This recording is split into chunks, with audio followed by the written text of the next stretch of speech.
Have you watched anything else, Ricky Flex, leading into this episode? I did rewatch Everything Everywhere All at Once. What? So you watched it on Showtime? I did watch it on Dude, I'm Showtime. jealous. You like, come on, give me the password, bro. So yeah, you have the password. I'm not gonna say it over these airwaves, but no, I rewatched it, and I again I loved it.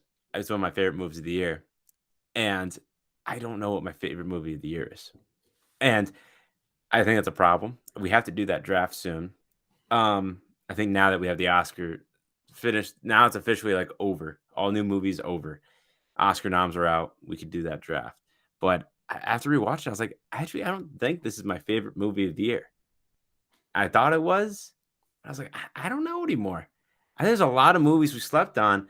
But then I had this other thought after I was thinking about that. It's like, was this year a good year for movies? And I'm gonna be honest. Like, I think this year, 2023, is gonna be light years better than 2022. So that's where like my mind is at the moment. You catch me at a weird spot here. I really am like contemplating 2022, and when we do that draft, I'm going to be a mess. I don't know where I'm going to go. Every pick could be something different.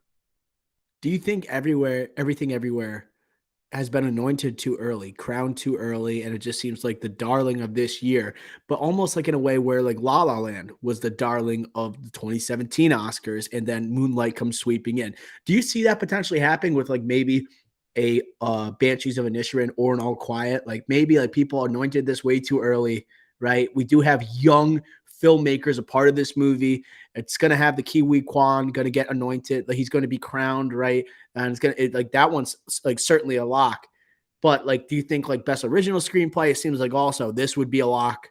Even with like the strong cast of like a Todd Field and then like a Steven Spielberg. Like to me, I don't.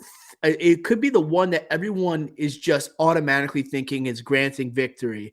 But then when we really open the envelope, boom, here comes Banshees of Inisherin with solid Martin McDonough and then mainstays Brendan Gleeson and Colin Farrell. Do you think there's any chance that happens? Yeah, I do. I really do. I think people are. It's like a Coda hangover, the feel good movie of the year. They want to anoint it again, back to back years. That never happens. Coda was an anomaly. It really was. And it's like ever since like Coda, we've been chasing like these feel good movies. Like and I love them. I loved Coda. But I think that we might be at a breaking point. And I think this is hanging on to the number one spot in the power rankings. But I am a betting man. Whenever I do write that blog slash it's going to be a Twitter thread this year for like gambling odds for like my best picks and value picks for the Oscars. I'm putting Banshees for best picture. Wow. I think like unless things change over the next few weeks, we'll see how the SAG and BAFTAs go. But I think this is kind of it's hanging on to that number one spot. And I think maybe by the time the Oscars come, right, it could be gone by then. That thread, they've been campaigning for so many months. It only like do they have that one final push in them versus a Banshees, which could catch steam, or a Tar, or a Fablemans. So I really think these 2 months are going to be big here. This month really? Who's going to make this push? And could everything hang on? Right? They're the leader, right? But can they hang on? I don't know.